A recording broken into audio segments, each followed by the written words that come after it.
Bismillahirrahmanirrahim. Assalamualaikum warahmatullahi wabarakatuh.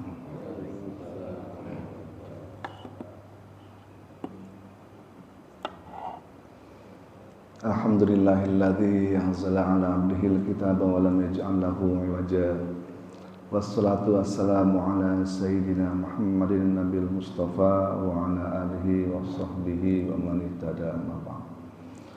Hadirin jemaah subuh yang dirahmati Allah Subhanahu wa taala, marilah senantiasa kita memanjatkan puji dan syukur kehadirat Allah Subhanahu wa taala yang telah melimpahkan begitu banyak nikmat kepada kita semua, sehingga pada pagi yang sejuk ini kita masih diberikan kekuatan dan kesehatan untuk melangkahkan kaki kita ke masjid yang mulia ini dalam rangka melaksanakan ibadah salat subuh berjamaah, dan insyaallah kita akan lanjutkan dengan ta'lim seperti biasa.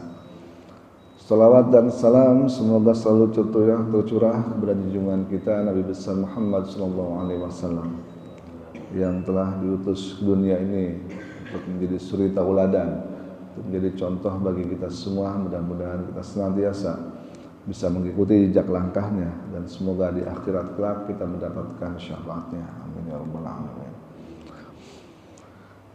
Baik, hadirin semuanya, pertemuan kita pagi ini kita akan belajar hal-hal yang simple, masih berhubungan dengan suasana kita, suasana Idul Fitri, yang tentunya suasana Idul Fitri ini kental dengan apa yang kita sebut sebagai silaturahmi. Sebagaimana Allah Subhanahu wa taala sudah singgung di dalam Al-Qur'an surah An-Nisa ayat pertama. A'udzu billahi minasyaitonir rajim. Bismillahirrahmanirrahim. Ya ayyuhan nasu taqu rabbakumul ladzi khalaqakum min nafsin wahidah wa khalaqa minha zawjaha wa batha minhuma rijalan katsiran wa nisaa'a wattaqullaha alladzi tasaaluna bihi wal arham innallaha kana 'alaikum raqiba. Allah Subhanahu wa taala di dalam Surat An-Nisa ini mengingatkan kita dengan memanggil kita semua, seluruh manusia tanpa terkecuali, yaitu dengan panggilan ya ayuhan nas. Biasanya Al-Quran menggunakan ya ayyuhalladzina amanu, ini menggunakan ya ayuhan nas. Saat Al-Quran menggunakan ungkapan ya ayuhan nas, artinya seluruh manusia tanpa terkecuali itu dipanggil semua dalam ayat ini. Seperti juga tadi saat seperti juga yang ayat yang kita biasa dengar di surat Al-Baqarah ayat 21 juga menggunakan panggilan ya ayuhan nas. Setelah Allah Subhanahu wa taala menceritakan tiga golongan manusia. Yang pertama adalah golongan orang yang beriman dan bertakwa, yang kedua adalah orang kafir, yang ketiga adalah orang munafik. Itu ada tiga golongan. Baru ditutup dengan panggilan ya ayuhan nas. Tapi dalam surah Al-Baqarah ya ayuhan nasnya diikuti dengan i'budu. Ya ayuhan nas su'budu. Beribadahlah atau menghambalah. Tapi di dalam ayat ini An-Nisa ini ya ayuhan nasut taqu, bertakwalah atau takutlah. Sebetulnya takwa itu berbeda dengan takut. Kalau takut itu kan dalam bahasa Arabnya pakainya khosyah. Khosyah tidak takut. Kalau takwa ini maknanya lebih ke arah hati-hati, berhati-hatilah kamu, jangan sampai kamu terperosok ke dalam lubang yang kamu sudah jelas tahu itu di situ ada lubang.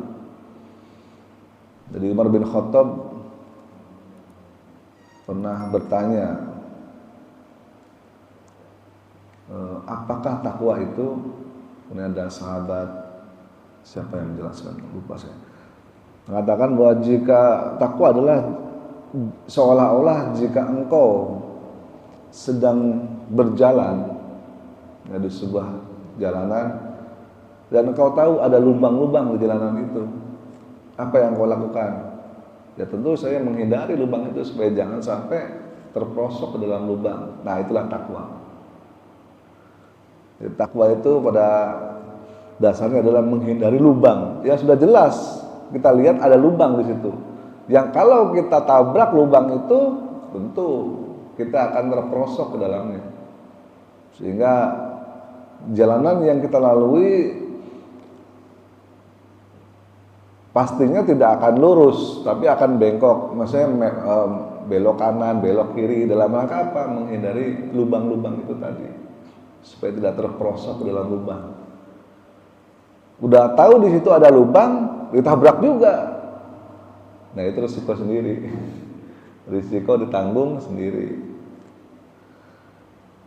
Udah tahu ada lubang, udah tahu ada tandanya, hati-hati ada galian misalnya. Atau dikasih tanda, ditabrak juga galiannya. Kemudian jatuhlah dia, terperosok. Nah, itu salah dia sendiri. Karena udah dikasih tahu jelas. Di situ ada lubang, ada galian, ada tandanya, tabrak. Nah, ini itu orang yang tidak bertakwa. Makanya kalimat takwa ini kalimat yang umum. Tidak hanya orang beriman itu bertakwa, tidak. Bahkan orang yang non muslim itu bisa jadi bertakwa. Nah, kalimat takwa itu sebenarnya berlaku umum bagi semua manusia. Kayak di sini menggunakan ya ayyuhan nas, supaya manusia bertakwalah. Hati-hatilah. Terhadap siapa takwanya? Rabb. Di sini disebutkan kata Rabb, bukan Allah. Bukan ittaqullah, tapi ittaqu rabbakum. Karena saat disebutkan Allah, maka yang mengenal Allah ya hanya orang Islam aja, orang beriman. Orang yang non muslim nggak beriman kan tidak mengenal siapa itu Allah. Yang mereka tahu adalah Roh Tuhan. Jadi di sini dalam ayat ini Allah Subhanahu wa taala menggugah hati setiap manusia. Ingat bahwa kalian itu ada yang menciptakan. Hati-hatilah terhadap yang menciptakan kalian. Karena yang menciptakan kalian sudah pasti dia membuat rambu-rambu. Sudah pasti dia membuat peraturan, sudah pasti dia membuat SOP. Nah, Standard Operating Procedure. Tidak mungkin sebuah pabrik menciptakan mobil tanpa ada SOP-nya. Gimana cara nyalainnya mobil, bingung. Coba mobil zaman sekarang bingung. Nah, lubang kuncinya mana? Kan ada mobil yang nggak ada lubang kuncinya. Ada juga bahkan mobil yang tidak perlu, nggak ada setirnya. Nah, lebih bingung lagi dah. Gimana nih mobil nggak ada setirnya gitu kan? Ada zaman sekarang gitu mobil kayak begitu. Kalau tanpa disertai dengan standard operating procedure, tanpa disertai dengan user manual, bagaimana mengoperasikan kendaraan tersebut, bingung. Jangankan jalan mobilnya, nyala aja enggak. Gimana nyalin mobil nggak tahu. Gimana cara ngeremnya dia nggak tahu. Gimana cara nyetirnya dia nggak tahu. Setirnya aja nggak ada, remnya nggak ada, bagaimana? Lubang kunci nggak ada. Karena semua mobil sekarang yang modern sudah komputerized semua. Jadi kata para ahli, ini mah bukan mobil ini mah. Ini mah komputer dikasih roda. Ya kan? Kalau yang namanya mobil, yang standarnya terdiri dari ribuan komponen. Nah, ini cuma beberapa komponen doang. Desainnya tidak rumit, tapi softwarenya yang rumit, komputernya yang rumit. Secara kalau mekanikalnya nggak begitu rumit di situ. Jadi kalau mobil aja ada user manualnya, user guide-nya atau SOP-nya bagaimana menjalankannya supaya selamat dalam menjalankan, supaya benar dalam mengemudikannya, tidak nabrak, tidak terperosok ke dalam lubang. Nah, diberikanlah makanya guidance, diberikanlah makanya user guide dan sebagainya. Sebabnya Allah mengingatkan di sini, wahai semua manusia, berhati-hatilah atau perhatikanlah siapa yang menciptakan kamu, yang pasti menurunkan user manual, user guide, yang pasti menurunkan petunjuk kepada kamu semua bagaimana menjalani hidup ini di dunia. Kecuali kamu tidak yakin bahwa ada Tuhan yang sudah mengatur seluruh alam raya ini, ya, silahkanlah hidup suka-suka dah. Mau jungkir balik juga bisa bodoh kan gitu. Tapi kalau kamu yakin bahwa dirimu itu ada yang menciptakan dan bahwa seluruh jagat raya ini, kehidupan ini ada yang mengatur, maka hati-hati. Jangan sampai melanggar SOP, jangan sampai melanggar user guide atau user manual, supaya tidak terperosok ke dalam lubang, supaya tidak terperosok ke dalam kehancuran. Ittaqu rabbakum, Tuhanmu alladzi khalaqakum min nafsin wahidah.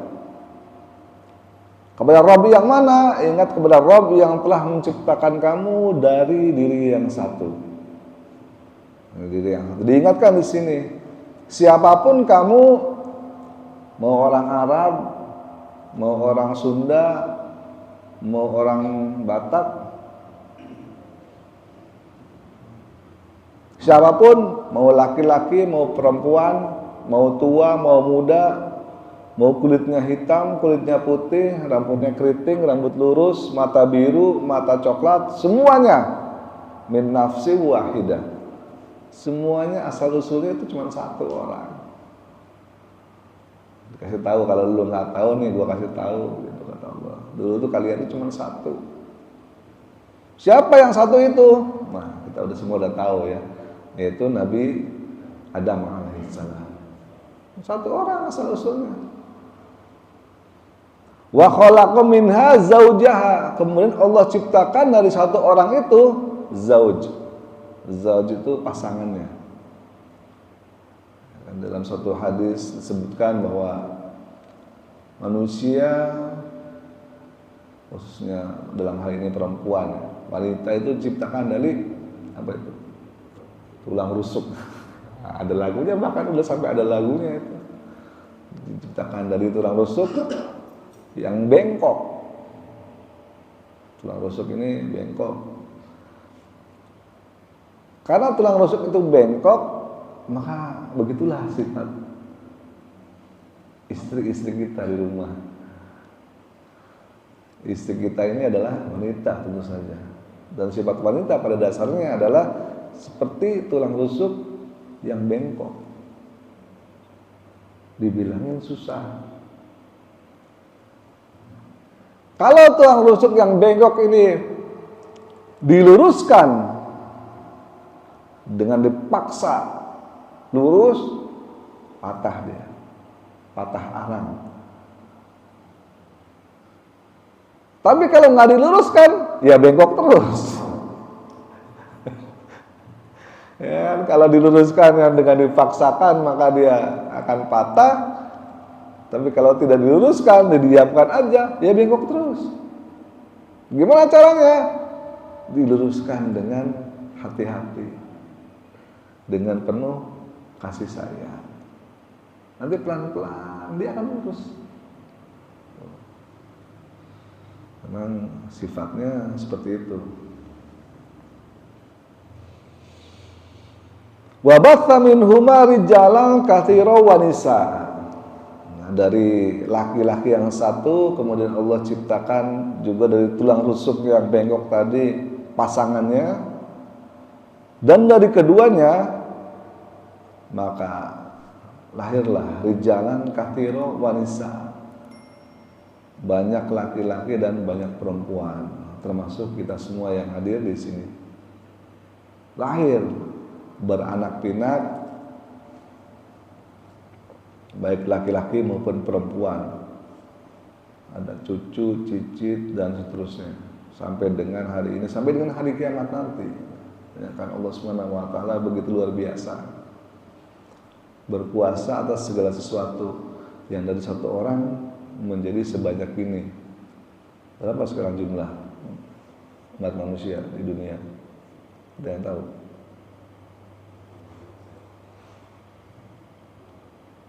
7 miliar. Bayangkan, 7 miliar orang yang ada di dunia ini sekarang, dari satu orang.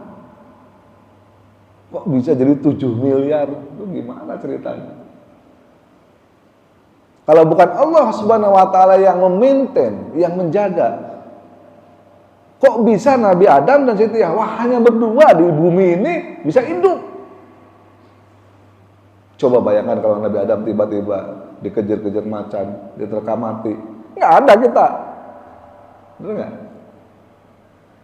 Atau Nabi Adam alaihissalam terserang penyakit dan mati. Kita pun nggak ada. Ya oke lah, Nabi Adam laki-laki perkasa, ya kan, bisa.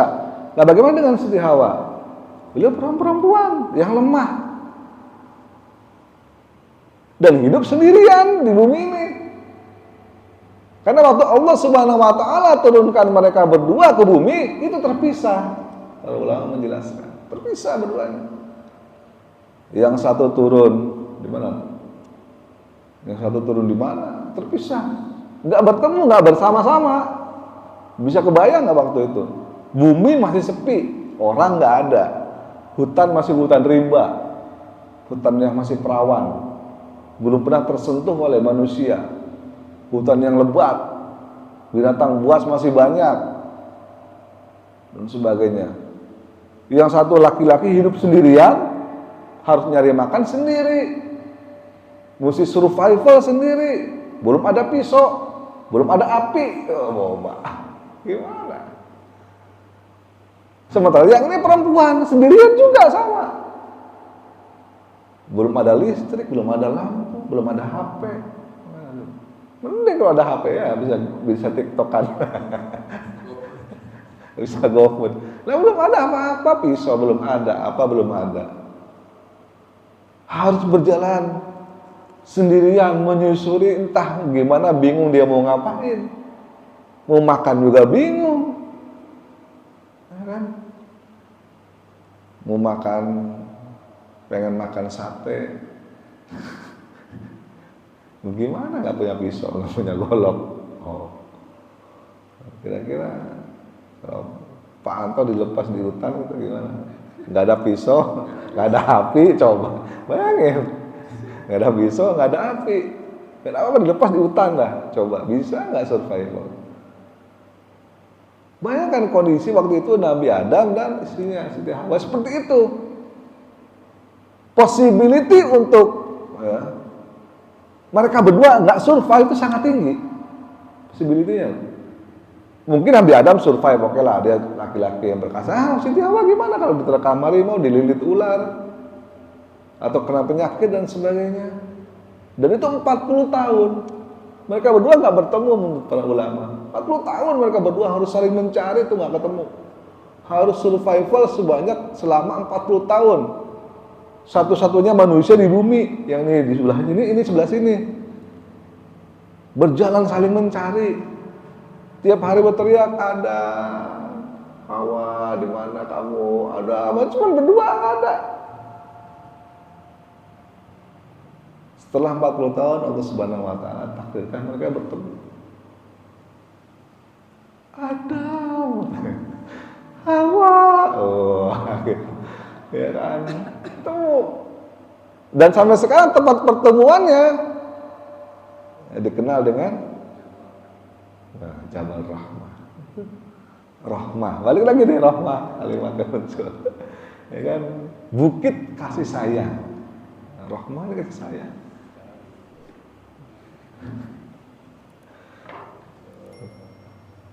Karena mereka berdua bertemu dan berkasih sayang. Kemudian dari mereka berdua inilah muncul anaknya, cucunya, turun-turun sampai kepada kita semua. Dan Allah harus menjaga itu semua. Bayangkan belum banyak orang waktu itu. Sudah terjadi pembunuhan Qabil dan Habil. Dan hanya 40 orang berdasarkan keterangan para ulama. 40 orang ini juga belum tentu bisa survive kalau Allah tidak menjaga. Hanya 40 orang, bisa jadi tiba-tiba ada gempa bumi misalnya. Dan semuanya mati, bagaimana? Nggak ada kita sampai sekarang. Maka dari yang banyak ini Allah ingatkan, kalian itu semua sudah survive loh ya. Udah dari satu orang ini, kemudian ciptakan pasangannya, kemudian ciptakan keturunannya, Allah lah yang menjaga semuanya. Sehingga kalian bisa survive, bisa hidup sampai hari ini yang berjumlah 7 miliar manusia. Ingat itu semua karena karunia Allah. Kalau bukan karena karunia Allah, tidak ada ras manusia di bumi ini, musnah. Karena kalian jumlahnya cuma sedikit. Beda sama kecoa.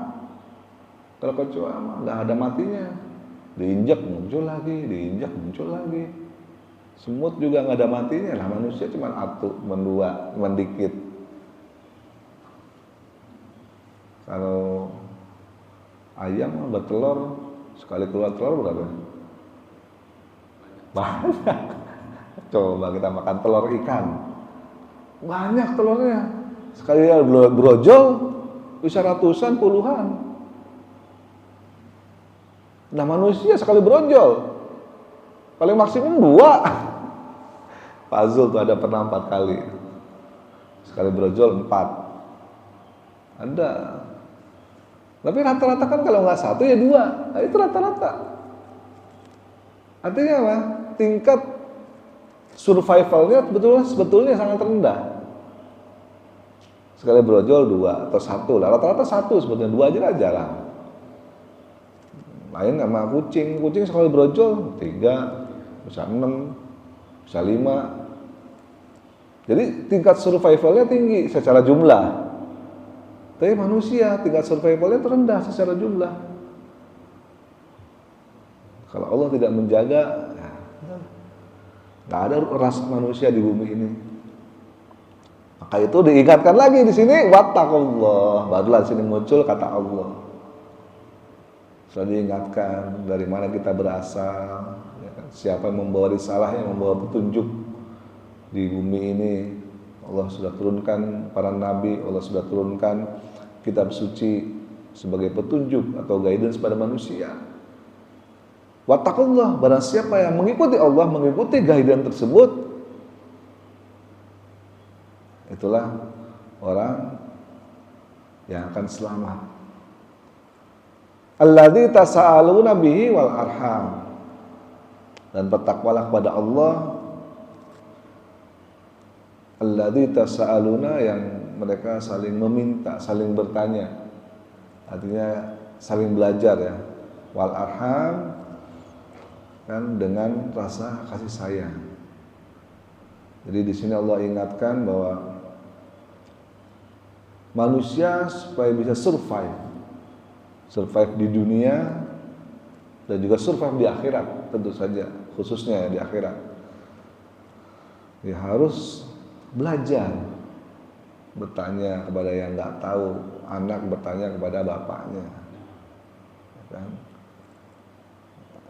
Seorang murid bertanya kepada gurunya, seorang teman bertanya kepada temannya, saling bertanya, saling meminta pertolongan, saling meminta bantuan, saling bahu-membahu, saling bantu-membantu. Mana dari tasa'aluna bihi wal arham. Tapi bertanya, berikan jawaban yang menyenangkan, yang mengenakan. Jangan kalau kita ditanya sesuatu, udah lu masih kecil, belum nyampe, otak lu ntar aja. Nah, itu jawaban yang tidak arham. Kalau kita ditanya oleh anak kita, ayah, emang ada siksa kubur misalnya, ngapain sih tong lu nanya-nanya kayak begitu, nah, gitu. Belum saatnya, nggak boleh kayak gitu. Ya, semua pertanyaan anak harus kita jawab dengan bijaksana. Siapapun yang bertanya, bukan cuma anak, teman kita juga nanya, ngapain sih nanya-nanya, kan ada orang yang dia tuh malas ngejawab, akhirnya ya begitu jawabannya. Nah itu namanya tidak arham, tidak memberikan sesuatu jawaban yang menyenangkan. Apalagi zaman anak sekarang, anakku sangat apa namanya, anak-anak tuh sangat pengen tahu, rasa ingin tahunya tuh tinggi karena informasi yang begitu luas menyebar. Pertanyaannya simpel tapi terkadang kita bingung menjawabnya. Misalnya, ayah, berhubungan seks itu seperti apa sih? Itu pertanyaan simpel dan umum. Anak-anak tuh pasti nanya ke kita. Gimana jawabnya? Bingung kan? Kita mau jawab begini bingung, mau jawab begitu bingung. Yang satu takutnya pornografi, kalau nggak dijawab takutnya salah jalan. Jadi anak zaman sekarang begitu pertanyaannya. Hah? Ember masuk sumur, akhirnya kan kalau ember masuk sumur. Tapi kalau penjelasan gitu kan tetap aja kan, anak tuh penasaran gitu. Ya kalau kepada masyarakat yang memang udah dewasa, kalimat ember masuk sumur itu apa namanya bisa mereka membayangkan, oh iya betul. Anak-anak kan nggak bisa membayangkan kayak ember masuk sumur, maksudnya gimana ya? Tetap aja nanya lagi, bingung kita. Ya. Pertanyaan-pertanyaan yang seringlah kita dengar, ya, baik dari anak kepada orang tua maupun dari teman misalnya. Kalau kita jawaban yang kita berikan atau bantuan yang kita berikan tidak disertai dengan arham, maka yang ada adalah ya nanti tidak mengenakan saat kita membantu atau menolongnya. Innallaha kana 'alaikum raqiba. Di sini Allah ingatkan bahwa Allah senantiasa mengawasi kalian semua wahai manusia. Diingatkan oleh Allah, apapun yang kalian lakukan Allah tidak akan lepas dari pengawasannya. Karena kalau Allah tidak mengawasi, tidak akan ada ras manusia di bumi ini. Kalau Allah tidak mengawasi, tidak akan ada para nabi yang diturunkan. Kalau Allah tidak mengawasi, tidak akan ada kitab suci yang disampaikan. Semua itu karena Allah Subhanahu wa taala selalu mengawasi manusia, selalu sayang kepada manusia. Selalu ingin memperhatikan kehidupan manusia supaya manusia itu bisa survive di bumi yang keras ini. Lainnya mah di surga, kalau di surga mah kita nggak perlu banyak mikir. Semua sudah tersedia, enak. Di sini kita harus mikir. Kalau nggak mikir nggak makan. Kalau nggak kerja ya nggak makan. Kalau mau makan, mau hidup enak, ya harus kerja, harus mau mikir, harus mau belajar, dan seterusnya. Tapi tentu semua apa yang kita lakukan, kata kunci di dalam ayat ini adalah wal arham. Lakukanlah semuanya dengan rasa kasih sayang. Dengan sayang. Di saat kita dalam lingkaran terkecil ya, di saat kita mendidik keluarga kita aja misalnya, kita diperintahkan untuk mendidik istri seperti tadi yang sudah kita ceritakan dari tulang rusuk yang bengkok. Dan kalau kita tidak hati-hati dengan rasa sayang mendidik istri, ya dia akan terus bengkok atau bahkan dia akan patah. Begitupun kepada anak kita. Saat kita mendidik anak kita begitu banyak yang disebut dengan KDRT zaman sekarang, kekerasan dalam rumah tangga. Bagaimana ada seorang anak yang ya Masya Allah dipukul, digampar sama orang tuanya, bahkan macam-macam. Sehingga menyebabkan apa? Ada trauma kepada anak tersebut. Karena trauma, ya akhirnya anaknya jadi mungkin jadi anak jalanan misalnya. Karena sudah tidak betah lagi di rumah. Ngapain di rumah? Kalau di rumah cuma dimarahin, cuma diomelin, nggak jelas. Marahinnya karena apa, ngomelnya karena apa tuh nggak jelas. Dikit-dikit dimarahin, dikit-dikit diomelin. Mending kalau cuma dimarahin mulut doang. Kadang-kadang pakai kekerasan. Itu sangat disayangkan di masa sekarang. Atau sebaliknya, ada anak yang dididik terlalu dimanja. Nah ini juga nggak boleh. Apa keinginan anak diikutin? Anak pengen beli permen, dibeliin permen. Pengen beli es krim, beliin es krim. Tanpa melihat situasi dan kondisi. Akhirnya membuat apa? Anak itu sakit. Bahkan ada yang kita baca kisahnya yang viral. Anak pengen Rubicon, dibeliin Rubicon. Ya kan? Anak pengen moge, dibeliin moge. Apa juga keinginan anak dibeliin? Dan orang tua merasa itulah kasih sayang. Padahal itu kasih sayang yang berlebihan.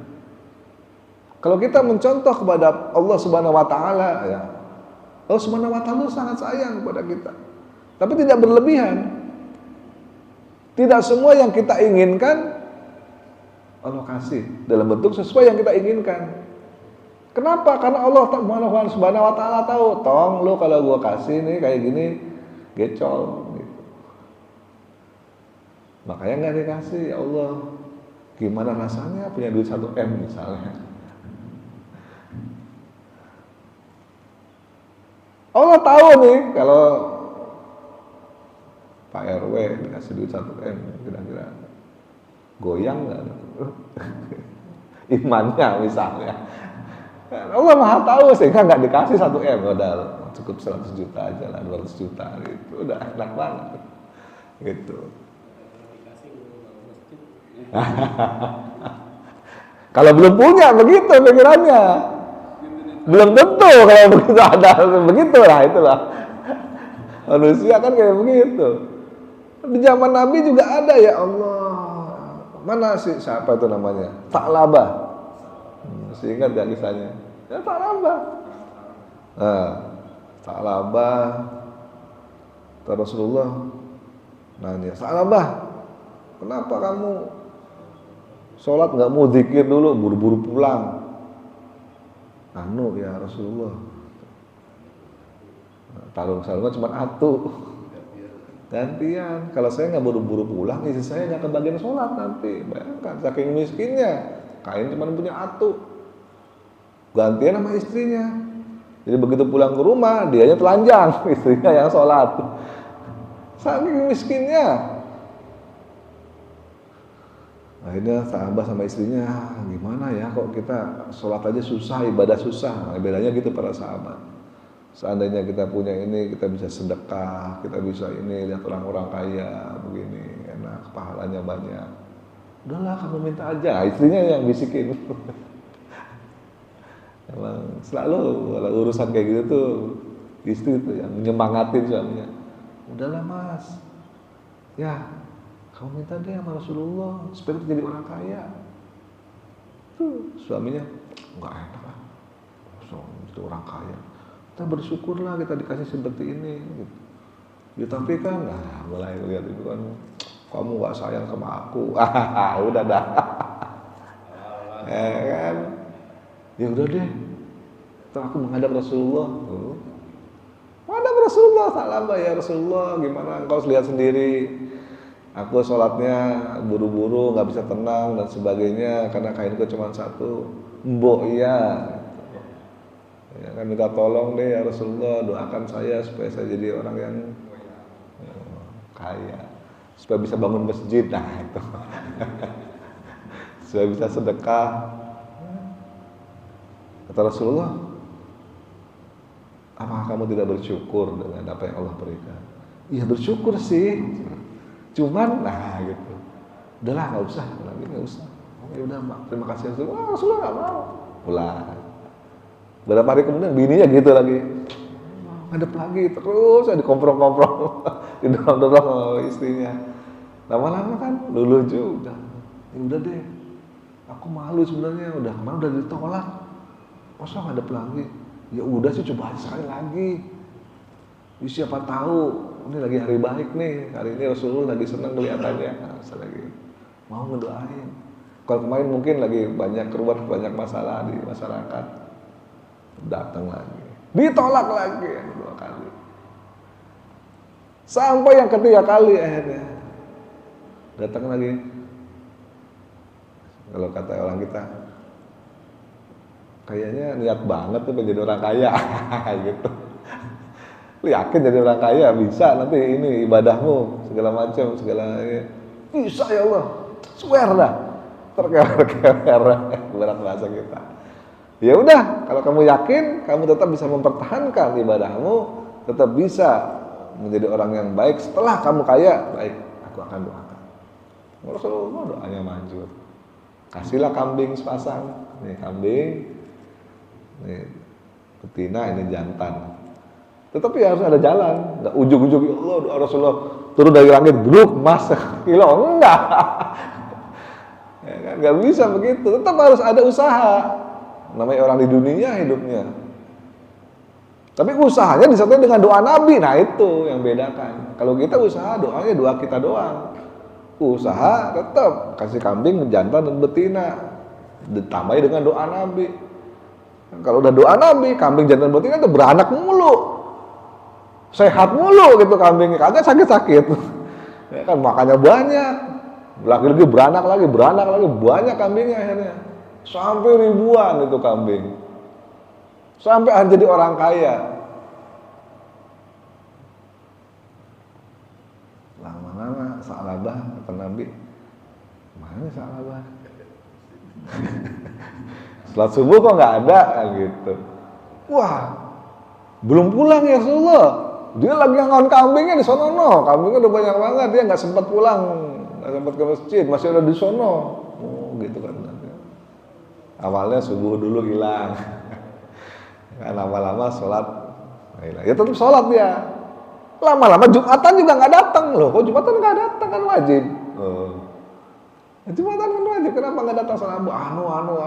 Udah dah, kacau nih mulai.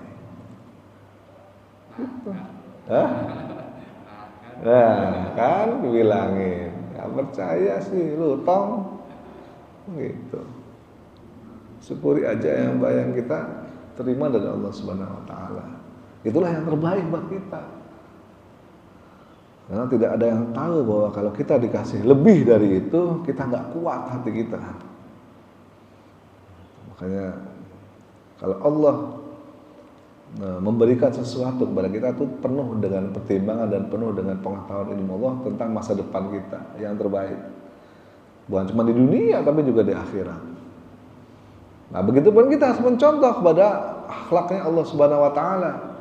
Kalau ada orang yang bertanya kepada kita, meminta kepada kita, minta tolong dan sebagainya, tentu kita harus jawab dengan penuh kasih sayang.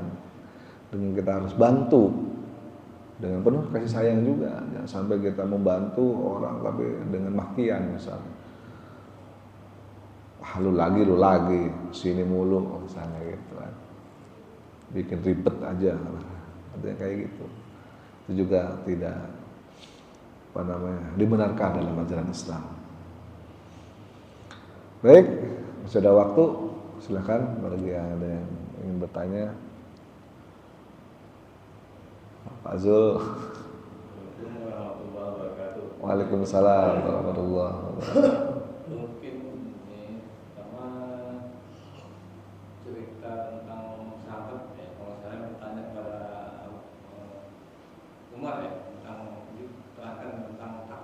Iya betul. Yang lain, kalau itu Umar mengatakan takwa itu adalah bagaimana seandainya kamu berjalan di dalam di semak belukar yang penuh warna duri. Iya. Kamu lakukan, ya hati-hati. Gitu. Iya. Gitu ya. Yang kedua, dalam dunia ini hanya ada jenis laki-laki dan perempuan, yaitu ukurannya jenis laki dan perempuan. Lalu bagaimana sikap kita terhadap orang-orang yang memperjuangkan jenis ketiga? Jadi laki-laki boleh melambai gitu. Jadi LGBT-nya ini itu jelas bertentangan sekali gitu. Jadi orang berjuang tapi ingin menunjukkan eksistensinya gitu. Mereka berjuang untuk diakui gitu. Jadi bagaimana ya kita terhadap orang-orang yang seperti itu? Terima kasih. Ya, baik. Waalaikumsalam warahmatullahi wabarakatuh. Ya betul. Memang fenomena pelangi. Fenomena pelangi. LGBT kan dilambangkan dengan pelangi. Fenomena LGBT ini ya, sangat mengkhawatirkan kita ya umat Islam, karena sebetulnya LGBT ini kan sudah ada sejak zaman Nabi Lut dulu, dan Allah sudah kasih contoh akibatnya apa, dampaknya apa. Tapi balik lagi, itulah manusia seringkali tidak mau belajar dari contoh yang sudah ada. Sebabnya kenapa dalam Al-Quran begitu banyak kisah Nabi Yusuf, kisah Nabi Lut, kisah Nabi Ibrahim. Yang paling banyak itu adalah kisah Bani Israel. Nabi Musa itu paling banyak dalam Al-Quran. Tujuannya apa? Untuk jadi contoh bagi kita, jangan kayak gitu. Kalau kayak gitu nanti hasilnya kayak begitu. Nah, itu contohnya. Akibatnya kayak begitu nanti. Zaman Nabi Lut itu seperti itu ya. Zaman sekarang apalagi, karena atas nama HAM, balik lagi ini, HAM ini selalu menjadi tameng bagi para liberalis untuk menjalankan agenda-agendanya. Banyak macam-macam, termasuk di dalamnya adalah LGBT. Karena mereka merasa ya itu hak kita dong, hak kita untuk ya terserah kita mau apa, kan saya tidak merugikan kamu. Kenapa kamu mesti melarang saya? Itu kan hak saya punya hak untuk mencintai sesama jenis. Itu haknya dia. Nah, menurut dia seperti itu. Tapi kalau kita melihat kepada fitrah, balik lagi kepada fitrah, Allah Subhanahu wa Ta'ala juga di dalam ayat ini tadi yang kita bahas menciptakan pasangan. Tentu pasangan itu yang berlainan jenis. Kenapa berlainan jenis? Supaya saling mengisi. Karena kalau yang tidak punya pasangan, yang tidak punya jenis adalah hanya Allah Subhanahu wa Ta'ala. Allah Subhanahu wa Ta'ala tidak membutuhkan kepada apapun dan kepada siapapun. Tapi kita manusia membutuhkan. Jika secara fitrahnya, bukan kita ngomong kalau ngomong secara agama, secara dalil ya mereka nggak akan mau dengar lah pasti. Secara fitrah, misalnya Allah Subhanahu wa Ta'ala menciptakan Adam, kemudian pasangannya bukan Eve namanya, bukan Hawa, tapi pasangannya adalah Stephen misalnya. Kira-kira gimana tuh? Terus ini secara fitrah aja, ya kan? Ada Adam, ada Hawa, berpasangan cocok, jadilah manusia yang banyak. Tapi kalau ada Adam, ada Stephen, kira-kira jadi manusia yang banyak nggak? Tentu saja enggak. Bagaimana ceritanya? Ya satu laki, yang satu laki. Bagaimana mau manusia ini mau survive, mau melanjutkan keturunan? Kucing aja tahu gimana melanjutkan keturunannya. Kambing aja tahu gimana caranya memperbanyak jenisnya. Kok manusia yang punya akal segitu bodohnya, sampai-sampai nggak tahu gimana cara memperbanyak dirinya?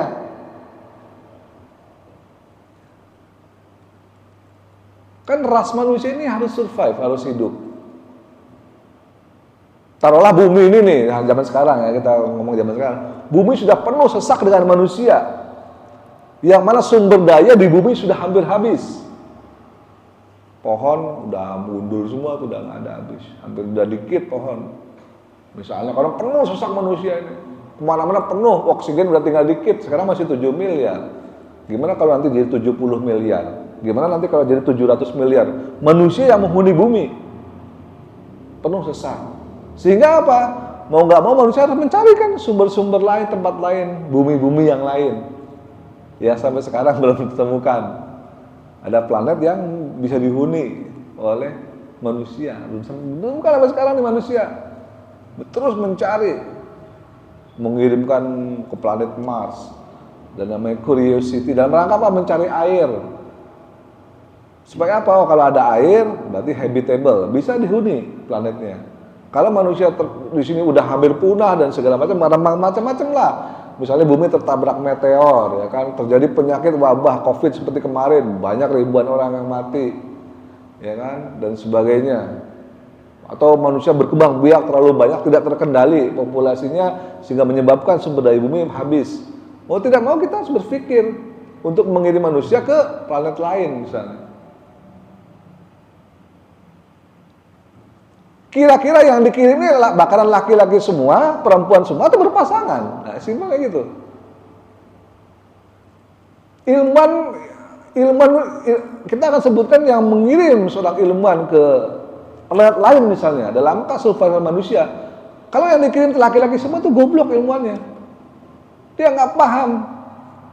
Atau yang dikirim perempuan semua, goblok juga ilmuwan itu. Mungkin nggak LGBT dikirim ke planet lain supaya berkembang biak? Nggak mungkin. Segoblok-gobloknya ilmuwan dia tuh paham, walaupun dia support LGBT misalnya. Si ilmuwan sebut, wah dia support LGBT, dia menyuarakan LGBT. Tapi saat ini terjadi, dan dia harus mengirimkan manusia ke luar bumi untuk survival. Pasti yang dikirim berpasangan, laki-laki, perempuan. Kenapa? Karena dia paham hanya ini yang memungkinkan manusia untuk bisa survive, untuk bisa hidup, bisa berkembang biak. Segoblok-gobloknya ilmuwan pasti dia tetap akan melakukan itu, walaupun dia mendukung LGBT. Karena dia tahu kalau laki dengan laki, cewek dengan cewek nggak akan bisa berkembang biak. Tapi dia menutupi hati nuraninya sendiri. Ya kita kesampingkan hal-hal lain lah, urusan agama segala macam kita kesampingkan lah. Ini urusan survival manusia aja dulu. Tidak akan mungkin bisa survive kalau tidak berpasangan. Kira-kira seperti itu. Gitu ya, Pak Zul? Ya, saya setuju. Jadi kita tidak bicara, kalau kita diskusi sama mereka-mereka itu. Iya. Kadang-kadang kan di lingkungan kita kan ada, oh menghargai manusia gitu. Sebagai manusia mereka kita hargai, kita ciptakan. Yang masalah banyak yang muawat itu kan itu penyakit sebenarnya. Yang kedua ya kita ada berkembang biak itu kan suatu Fitrah. Nah itu tadi kok mereka seolah saya menganggap begini. Mereka itu kalau itu diakui benar berarti mereka memusnahkan manusia. Betul. Memusnahkan ras manusia. Seandainya itu dianggap benar gitu, dianggap benar gitu. Kalau dalam konteks Islam, agama manapun saya kira itu sama. Iya. Dianggap itu sama. Tapi kalau pola pikirnya itu, oh benar ini hak saya sebagai perilaku cinta segala macam, saya pikir bohong besar. Itu ya itu sama aja memusnahkan manusia. Betul. Nah itu betul memutus rantai ya. Memutus rantai kehidupan manusia. Di dalam skala kecil memusnahkan terah keluarganya dia. Nah, skala kecil terah keluarga ini kan nggak ada. Sekarang kan yang paling ya, sekarang bukan masalah LGBT, bagaimana karena ini kan di Jepang kan bagaimana orang tidak mau melahirkan. Nah itu juga Kan itu kasus juga itu. Kekurangan orang, jadi mendatangkan orang dari luar. Nah, itu kan salah satu contoh, apalagi yang saya dengar kok mereka menganggap benar, kalau habis dong manusia 7 miliar ini dari mana datangnya? Kan dari pasangan-pasangan. Iya, ya itu yang kadang nggak mau diinikan. Termasuk dari ibu mereka kan. Iya, pasti. Orang tua, kan? Pasti punya ibu. Pasti punya ibu. Nggak mungkin lahir dari bapak kan gitu. Nggak mungkin lahir dari bapak. Nah ini pikiran-pikiran seperti itu mereka sponsori apa namanya? Support, dukung ya. Sampai terakhir masalah bola. Jerman itu kan. Jerman. Nah ini apa sih yang ada di pikiran itu? Itu HAM itu mereka HAM. Itu boleh. Jadi tameng. HAM itu tidak ada bukan tidak terbatas HAM itu. Iya. Terbatas. Ya itu aja sih sebagai tambahan. Ya baik, masih Pak Yusuf. Betul, memang di Jepang itu kan ada fenomena sekarang. Bukan di Jepang, bahkan di Indonesia pun fenomena gitu. Saya lihat di Instagram gitu, di TikTok banyak tuh pernyataan-pernyataan ya anak-anak kita, teman-temannya segala macam. Dia mau nikah tapi nggak punya anak. Itu banyak tuh, itu mengkhawatirkan sekali. Itu juga termasuk bagian dari tadi itu memusnahkan ras manusia. Bahkan pada skala kecil ya memusnahkan terah keturunannya dia sendiri.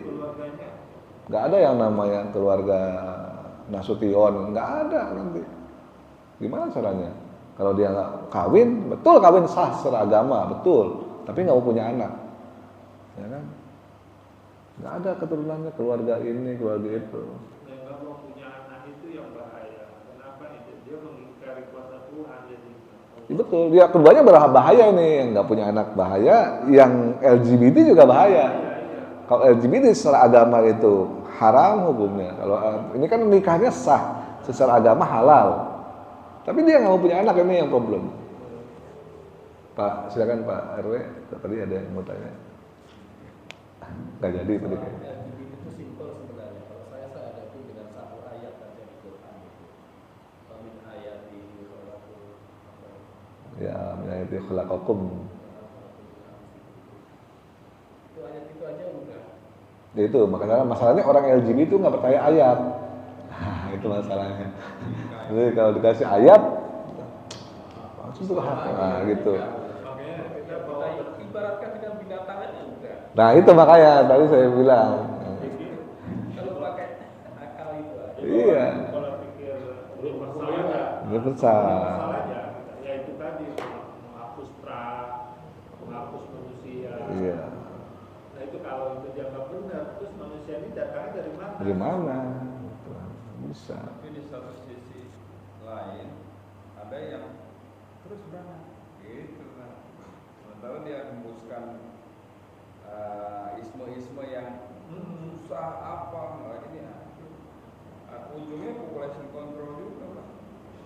Iya. Ya kan? Dunia negara yang report ternyata dia enggak ini apa namanya istilahnya kita tuh muka dua gitu. Iya. Standar ganda. Standar ganda sebenarnya dia sudah ininya lu berkeluarga lah banyak anak. Sebenarnya dia support yang menyebabkan kita akhirnya pada satu circle yang kecil bilang begitu. Ya, mereka itu memang standar ganda karena melawan fitrah. Mereka melawan fitrah, mereka mau nggak mau ya standar ganda. Emang begitu kondisi egois. Apa yang mereka inginkan, apa yang mereka mau, mereka support. Egois. Tapi di sisi lain, karena mereka juga khawatir, akhirnya yang mereka lakukan alasannya apa? Kalau saya nggak punya anak, ya kan tinggal ngangkat anak. Oh kan. Emang ngomongannya gitu. Kalau saya nggak punya anak, cowok sama cowok, apa cewek sama cewek, kan saya tinggal ngangkat anak. Kan banyak tuh kayak gini kisahnya kan. Artis-artis Hollywood itu cowok sama cowok, tapi dia ngangkat anak. Saya punya anak juga nih. Tuh. Memang mereka selalu punya alasan untuk ya melanggengkan atau balik lagi alasannya ini hak saya dan saya juga bisa ada alternatif lain jika saya tidak punya anak. Padahal yang kalau dibilang hak asasi manusia dia